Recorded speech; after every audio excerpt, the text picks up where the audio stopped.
വർഷം പിന്നിടുന്ന Kattoor saint Mary's orthodox വല്യപ്പള്ളിയുടെ 1 വർഷം നീണ്ടുനിന്ന തൃതീയ സുവർണ ജൂബിലി ആഘോഷത്തിന്റെ സമാപനം 2017 ഫെബ്രുവരി മാസം 5-ാം തീയതി വിപുലമായ പരിപാടികളോടെ നടത്തപ്പെടും.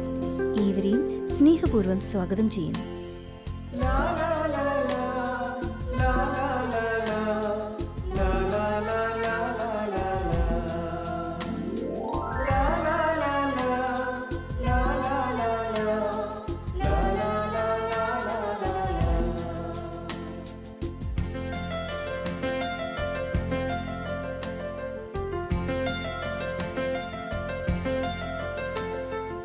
Gloria, Gloria, Gloria, Gloria, 150.